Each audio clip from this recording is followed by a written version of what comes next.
नमस्कार, मैं हूं नगमा और आप देख रहे हैं सच की पड़ताल। राहुल गांधी को पहले सूरत की एक अदालत ने 2 साल की सजा सुनाई और उसके बाद लोकसभा सचिवालय ने उनकी सदस्यता खत्म करने का ऐलान किया, जो कानून है, और फिर लोकसभा की आवास समिति ने उनको घर खाली करने का नोटिस भेज दिया है। राहुल गांधी के खिलाफ कार्रवाई की ये रफ्तार हैरान कर रही है और इसको लेकर राजनीतिक आरोप प्रत्यारोप तीखे हो गए हैं। अब वो लोग पूरी कोशिश करेंगे उनको कमजोर करने के लिए, लेकिन घर खाली करे तो वो अपने माता के घर में जाके रहेंगे या कहीं हमारे पास आएंगे, हम खाली करके देंगे।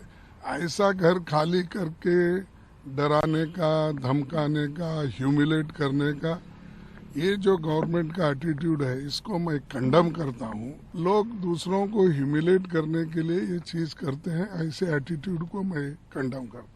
स्मृति जी, कांग्रेस का कहना है कि जल्दबाजी क्या है कि आप उनका घर खाली कराने में लगे हैं तुरंत नोटिस। घर उनका नहीं है, जनता का है। देखिए, कांग्रेस पार्टी इस बात की आदी हो चुकी है कि जैसे अमेठी में गरीब नागरिकों की जमीन हड़पा ली, वैसे ही आज देश की राजधानी में टैक्स पेयर का मकान हड़प लेंगे। सवाल यह है कि अगर राहुल ने अदालत के फैसले को चुनौती नहीं दी तो आगे क्या होगा? क्या उन्हें जेल जाना होगा? संभवतः उन्हें उनके चुनाव लड़ने पर भी पाबंदी लग जाए। यहां से कांग्रेस की एक नई लड़ाई शुरू होती है और विपक्ष की भी। ये अनायास ही नहीं है कि राहुल पर कार्रवाई ने विपक्ष को एकजुट होने का अवसर दिया है। संसद आज लगातार 11वें दिन नहीं चल सकी। आज मल्लिकार्जुन खड़गे के घर 18 दलों की बैठक हुई है। अब तक विपक्षी मोर्चों से दूर रही टीएमसी भी इस बैठक में शामिल हुई। सबने कहा कि उनकी एकता सरकार को हटाने के लिए है। वो अपनों को दुखी या नाराज करने वाले मुद्दे नहीं उठाएंगे। सावरकर पर कांग्रेस के रुख से नाराज शिवसेना को भी मना लिया गया है। शिवसेना बैठक में शामिल नहीं हुई, लेकिन संजय राउत ने कहा कि मतभेद सुलझा लिया गया है। उनकी राहुल गांधी से बात हुई है। बैठक हुई है, उस बैठक में ये तय हुआ है खड़गे जी के यहाँ पर कि ऐसे कुछ बात नहीं कही जाएगी जिससे एक दूसरे की पार्टी की भावना को ठेस पहुंचे। इसको कैसे देखते हैं सर? खास तौर से अच्छी बात है, हमारी एकता जो है अखंड रहेगी। मेरी आज राहुल जी से भी बात हो गई है और मुझे लगता है ये ठीक हो रहा है और इससे लगता है कि विपक्ष एकता और मजबूत होगी और लड़ाई डेफिनेटली लड़ाई हमारी सावरकर साहब से नहीं है, मोदी जी से। तो ऐसा लग रहा है कि राहुल के आसपास विपक्ष गोलबंद हो रहा है। हालांकि अभी भी विपक्ष के सामने चुनौती बहुत बड़ी है। जब बिल्कुल मैदानी लड़ाई का समय आएगा तो फिर उनके असली टकराव के मुद्दे सर उठाएंगे। फिर भी पहले विपक्ष एकजुट हुआ है। 1996 इसका उदाहरण है। अब गठजोड़ की राजनीति कहीं ज्यादा परिपक्व हो चुकी है। तो सच की पड़ताल में हमारा सवाल है कि क्या राहुल गांधी के खिलाफ चल रही कार्रवाई का 2024 के चुनाव पर असर पड़ेगा? तो आपका इस पर क्या सोचना है? 3 विकल्प हैं हर रोज की तरह, ए हाँ, बी नहीं और सी कह नहीं सकते। आप अपनी राय हमें बताइए, जो हम आपको दिखाएंगे सच का मीटर में एक ब्रेक के बाद। इस सवाल पे चर्चा करने के लिए और इससे जुड़े मुद्दों पर बात करने के लिए हमारे साथ मेहमान मौजूद हैं। प्रमोद तिवारी हैं, कांग्रेस नेता, तुहिन सिन्हा है, बीजेपी प्रवक्ता, और पीटीआई भाषा के संपादक निर्मल पाठक। आप तीनों का धन्यवाद हमें समय देने के लिए।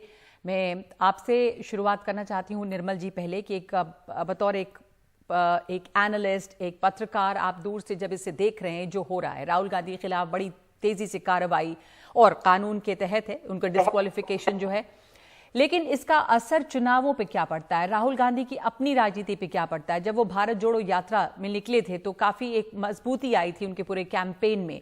अब जो उनका डिस्क्वालिफिकेशन है, सदस्यता जो खत्म होती है, आपको लगता है कि इससे वो और आजाद हुए हैं 2024 के लिए खुलकर कैंपेन करने के लिए, या कोई आपको असर पड़ता दिखाई दे रहा है, नुकसान होता दिखाई दे रहा है कांग्रेस का? देखिए, कांग्रेस के लिए ये काफी बड़ा अवसर है। जो आपदा में अवसर की बात होती है, तो अगर इस क्राइसिस को वो अपने फायदे के लिए कैसे बना सकते हैं, वो एक इसको अवसर के तौर पर, इसको निश्चित तौर पर देखना चाहिए। पर क्या कांग्रेस में उस तरह की काबिलियत या उस तरह का लड़ने का मादा है जैसा एक विपक्ष में के समय में, इस तरह के संकट के समय में होना चाहिए? वो अभी तक तो नहीं दिखा है। दूसरा, राहुल गांधी को क्या फायदा होगा या कांग्रेस को अल्टीमेटली इससे क्या फायदा होगा? राहुल गांधी की देखिए, उनकी जो राजनीतिक योग्यता और राजनीतिक कौशल है उसकी परीक्षा कई बार हो चुकी है और वो उसमें बहुत क्लियर नंबरों से पास तो कभी नहीं हुए। इसलिए ये उनमें वो राजनीतिक कौशल जो एक इस तरह के संकट से निपटने के लिए या आम दिन की रोजमर्रा की राजनीति में जो चाहिए होता है वो नहीं। अगर उनमें उस तरह का कौशल होता ही तो वो 2019 के बाद अध्यक्ष का पद नहीं छोड़ते। अगर वो अपनी पार्टी को नेतृत्व नहीं दे पा रहे हैं तो उनसे गठबंधन को नेतृत्व देने की उम्मीद करना बहुत ज्यादा होगा एक्चुअली। पर क्या ये एक मौका हो सकता है प्रमोद जी? नहीं, मौका तो है, मैंने तो कहा कि ये मौका है बहुत बड़ा, लेकिन कांग्रेस इसको किस तरह से भुना पाएगी? अभी जो ये सारे दल कांग्रेस के साथ इकट्ठे हुए हैं, मुझे नहीं लगता कि ये कोई कांग्रेस का फायदा चाहने के लिए सब इकट्ठे हो रहे हैं। हर एक को ये लग रहा है, जिस तरह इसका घटनाक्रम हुआ है, अप्रत्याशित घटनाक्रम हुआ है, और उसमें हर एक को ये लग रहा है कि आज राहुल गांधी या कांग्रेस है, कल उनकी बारी भी हो सकती है। तो सारे दल अपनी अपनी चिंताओं को लेकर के एक साथ हुए हैं और ये अच्छी बात है। अगर विपक्ष एकजुट होता है, इससे एक मजबूत विपक्ष बनना चाहिए, निरंकुश सरकार नहीं होनी चाहिए। किसी को भी निरंकुश तरीके से शासन चलाने का आप जो कह रहे हैं कि एक तरह से विपक्ष को ये डर सता रहा है कि आज राहुल गांधी, कल उनकी बारी हो सकती है। एक खौफ के तहत, एक डर के तहत विपक्ष जो है एक साथ आ रहा है। तो एक तरह से सरकार जो है वो विपक्ष को बिल्कुल खत्म करने का काम कर रही है। तोहिन सिन्हा, जो ये घटनाक्रम हुआ है वो डिस्क्वालिफिकेशन, भले ही चूंकि केस में फैसला उनके खिलाफ आया तो डिस्क्वालिफिकेशन हुआ, बट जिस तेजी से कार्रवाई हो रही है ये अब पहले ऐसा कभी देखा नहीं गया जैसी ये कार्रवाई हुई है। और ऐसा लगता है कि सरकार, जो ये मौजूदा सरकार है, वो विपक्ष को बिल्कुल खत्म करने पर तुली है। नमस्ते नगमा जी। देखिए, विपक्ष खुद को खत्म करने पर उतारू है। सरकार जो है, विपक्ष, और विशेष तौर पे मैं आपके शो पर बड़ी जिम्मेदारी से कह दूं कि राहुल गांधी जो है वो कांग्रेस के लिए लायबिलिटी है, हमारे लिए लायबिलिटी नहीं है। कम से कम 6 और इस प्रकार के मानहानि के केसेस उनके ऊपर हैं। तो मानहानि, अगर वो उनकी जुबान पर काबू नहीं है, अगर वो कुछ भी बोले तो इसके लिए हम तो जिम्मेदार नहीं है ना। जो डिस्क्वालिफिकेशन भी उनका हुआ है वो भी एक कानून के प्रोसेस के तहत हुआ है। जहां तक उनके बंगलों का सवाल आता है, जो 30 दिन की नोटिस दी गई है, यही नोटिस जो है मैं आपको 2 और जो है वरिष्ठ बीजेपी एमपीज के बारे में भी बता सकता हूं, जिनको 2019 में जब वो सांसद नहीं रहे तो इसी प्रकार का नोटिस और वही मोहलत उनको भी दिया गया। तो मेरे ख्याल से राहुल गांधी को और कांग्रेस पार्टी को आत्मनिरीक्षण करने की जरूरत है। जो इनकी अनंत विफलताएं हैं उसने इनके अंदर एक प्रकार की नकारात्मकता पैदा कर दी है। आज देश और संसद से माफी मांगने से पहले मेरे ख्याल से कांग्रेस को खुद ये डिमांड करना चाहिए कि राहुल गांधी इंदिरा गांधी की आत्मा से भी माफी मांगे, क्योंकि इंदिरा गांधी जो है वीर सावरकर का योगदान को उन्होंने सराहा था, और आज राहुल गांधी जो है उनको गालियां देते रहते हैं। और अभी आपको 1 घंटे पहले की खबर दे दूं कि ये बड़ी बड़ी बातें कर रहे हैं, माफी वीर। उन्होंने सारे ट्वीट्स अपने डिलीट कर दिए वीर सावरकर। जिस आदमी को अपनी एक कंसिस्टेंसी नहीं है वो विपक्ष का नेता कैसे हो सकता है? ऐसे व्यक्ति को हम तो नहीं खत्म करना चाहेंगे, वो खुद भले ही अपनी गलतियों की वजह से खत्म हो। प्रमोद जी, अपनी गलतियों की वजह से विपक्ष खत्म हो रहा है या कांग्रेस खत्म हो रही है, कांग्रेस की लीडरशिप नहीं है, लेकिन क्या ये इस वक्त जो एक विपदा का वक्त है उसमें क्या अवसर तलाश कर पाएगी कांग्रेस? जैसा निर्मल जी ने सवाल उठाया था कि क्या कांग्रेस में ये सलाहियत है कि ये कर पाएगी कांग्रेस? क्या विपक्ष एकजुट इसी बहाने हो पाएगा या इतना बड़ा ये मुद्दा बना पाएगा कि जनता आपके साथ हो इस मुद्दे पे? कि मैं बहुत साफ आपसे कहूं, सवाल को, मुद्दे को भटकाया न जाए। ये प्रश्न राहुल गांधी का नहीं है, राहुल गांधी के घर का नहीं है, बल्कि भारत के लोकतंत्र का है। जिस सुनियोजित ढंग से, फासिस्ट तरीके से लोकतंत्र को समाप्त किया जा रहा है, जो कोई बोल रहा है उसके खिलाफ ईडी, सीबीआई, इनकम टैक्स, ये सब जैसे फ्रंटल ऑर्गेनाइजेशन हो बीजेपी के, उस तरह कार्रवाई कर रहे हैं। और सिर्फ कांग्रेस पे नहीं, बहुत से विरोधी दल के नेताओं पर भी। और वो तो बहुत पुरानी कहानी हो गई, आप लोगों ने भी कई बार दोहराई है कि यही करके सरकारें गिराई जा रही हैं, सरकारें बनाई जा रही हैं। तो मैं बहुत साफ कर दूं, राहुल गांधी ने कह दिया है उन्हें घर की चिंता नहीं, घर के बारे में वो बात भी नहीं करना चाहते। हम कांग्रेस पार्टी की तरफ से बहुत स्पष्ट रूप से कहना चाहते हैं कि हमारी लड़ाई लोकतंत्र की रक्षा के लिए है, जो मौजूदा सरकार खत्म कर गई है। और जो हमारे साथी बोल रहे थे सिन्हा साहब, मैं सिर्फ इतना कहना चाहता हूं, मेहरबानी करके वो भाषा न बोलिए जो लोकतंत्र की भाषा ना हो। आप कांग्रेस को खत्म करेंगे, विपक्ष को खत्म करेंगे। अरे ये मंसूबे पाल के कितने तानाशाह हैं। प्रमोद जी, उन्होंने कहा कि कांग्रेस या विपक्ष को वो खत्म नहीं कर रहे हैं, वो खुद अपने आप को खत्म कर रही है, उनको जरूरत नहीं। उन्होंने ये कहा कि राहुल गांधी के खिलाफ मानहानि के और भी बहुत मामले हैं, तो वो क्या कहते हैं ये सोच कर कहना चाहिए राहुल गांधी। यही मैं कहना चाहता हूँ कि वो बात तो हम दो तरफा लड़ाई लड़ेंगे, न्याय की भी लड़ाई लड़ेंगे, न्यायपालिका में भी जाएंगे, कहेंगे उनसे कोलार कर्नाटक का प्रकरण जिस तरीके से लाया गया, गुजरात में सूरत में जो इत्तेफाक से प्रधानमंत्री जी और गृह मंत्री जी का प्रदेश है, वहां जिस गति से सुनवाई हुई, हाई कोर्ट जिस तरह गया, वहां खुद याचिकाकर्ता ने इसे स्टे कराया और फिर स्टेट के परिवर्तन के साथ फिर ले आया।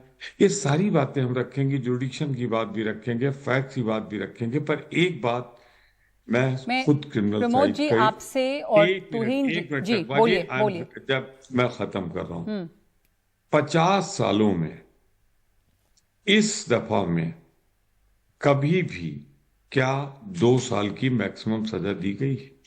और ये सजा उसको दी जा रही है जो खोयम सांसद है, जिसकी शिक्षा दीक्षा कैम्ब्रिज और दुनिया के विश्वविद्यालय में हुई है, जिसके पिता ने प्रधानमंत्री के रूप में शहादत दी हो, दादी ने देश के लिए शहादत दी हो, ये भाजपा वाले। तो उस समय जब देश की आजादी की लड़ाई चल रही थी, उस समय अंग्रेजों की पर प्रमोद जी क्या ये तर्क हो सकता है अभी के किसी प्रमोद जी क्या ये तर्क हो सकता है कि पिताजी प्रधानमंत्री थे या शहादत दी थी, और वो अब जो कह रहे हैं या अगर डिफेमेशन का मामला उनके खिलाफ है, ये तर्क तो नहीं हो सकता कि पिताजी ने क्या किया था। पर मैं आपसे एक सवाल पूछ रही हूँ, एक सवाल आप दोनों से पूछना चाहती हूँ कि 2024 कैसे सर, अगर वो अभी मानहानि का मुकदमा उनके खिलाफ है तो आप उस तर्क से जवाब देंगे? मैं 1 मिनट में आपको समझा दूंगा। देखिए, जो सजा हुई है डिफेमेशन में वो आईपीसी के अंतर्गत हुई है, पर सजा प्रोनाउंस करने की जो विधि है, विधान है, वो सीआरपीसी में है, 248 में सीआरपीसी के ये प्राविधान है कि जिस वक्त आप करेंगे उस वक्त उसकी पृष्ठभूमि, पारिवारिक पृष्ठभूमि, अब मान लीजिए कोई क्रिमिनल है, हिस्ट्री सीटर है, आपने जो कहा मैं समझ गई बात। तुहिन विजयनाथ के जवाब उनसे चाहूंगी क्योंकि वक्त मेरे पास इतना ही है, उनको भी मौका मिलना चाहिए जवाब देने का पूरी तरह। तुहिन, मैं आपके पास आना चाहती हूँ, आप जो प्रमोद जी कह रहे हैं उस बात से आप कितना सहमत हैं? देखिए, कांग्रेस की दुर्दशा का एक बहुत बड़ा कारण है लॉजिक का, तर्क का अभाव। अगर कांग्रेस को लगता है कि जो ट्रायल कोर्ट ने निर्णय दिया है वो गलत है, तो आज 5 दिन बीत गए, सबसे पहले तो कांग्रेस को जो है स्टे के लिए अपील करनी चाहिए थी ना। क्या कांग्रेस ये जताने की कोशिश कर रही है कि पवन खेरा आज राहुल गांधी से ज्यादा अहमियत रखते हैं? 5 दिन हो गए, वो ट्रांसलेट नहीं करा पा रहे, आगे की रणनीति नहीं तय पा, जो जुडिशियल विषय है उसको आप लोकतंत्र की लड़ाई क्यों बनाना चाह रहे हैं? और सत्य ये है, आप देखिए कांग्रेस की ठीक है, क्या ये लोकतंत्र की लड़ाई या जनता के समर्थन इस मुद्दे पर मिल पाएगा? निर्मल पाठक, राहुल गांधी को जनता की सहानुभूति, आपको लग रहा है ये हो पाएगा, इसमें ट्रांसलेट हो पाएगा ये पूरा मामला? देखिए कांग्रेस ने एक बहुत बड़ा स्टेप लिया था जब उन्होंने कांग्रेस ने संगठन के चुनाव कराए, अध्यक्ष पद के लिए चुनाव कराया और मल्लिकार्जुन खड़गे अध्यक्ष बने पार्टी के। और ये बहुत जो एक पिछले लगातार 2 चुनावों के बाद से एक गांधी परिवार को लेकर के लगातार ये आलोचना हो रही थी कि वो पार्टी से हटना नहीं चाहते हैं, वो एक परिवर्तन हुआ।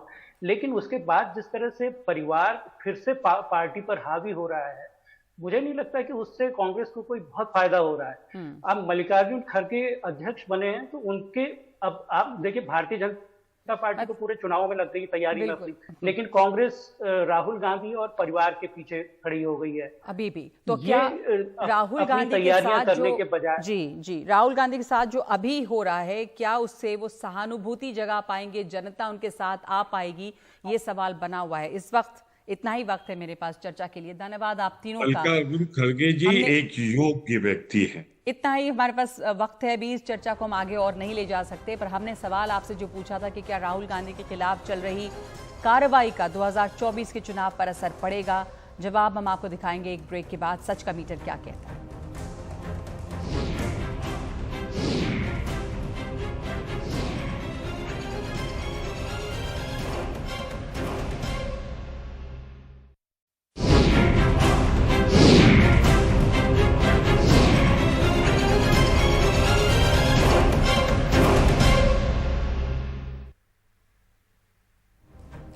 सच की पड़ताल में हमने आज आपसे ये सवाल पूछा था कि क्या राहुल गांधी के खिलाफ चल रही कार्रवाई का 2024 के चुनाव पर असर पड़ेगा, और इसके जवाब में बहुत सारे लोगों के जवाब बल्कि हमारे पास आए हैं। 26,000 लोगों की राय आई है, जिनमें से 87% लोगों का ये मानना है कि इस कार्रवाई का ज़रूर असर पड़ेगा चुनावों पे, और 11% की राय है नहीं, और 2% वो भी लोग हैं जिनकी इस पर कोई राय नहीं है। तो राहुल गांधी के खिलाफ जो भी कार्रवाई चल रही है, क्या कांग्रेस उसे अपने फायदे के लिए या जनता की सहानुभूति में बदल पाएगी, ये भी एक सवाल है। सच का मीटर में और सच की पड़ताल में आज के लिए इतना ही। नमस्कार।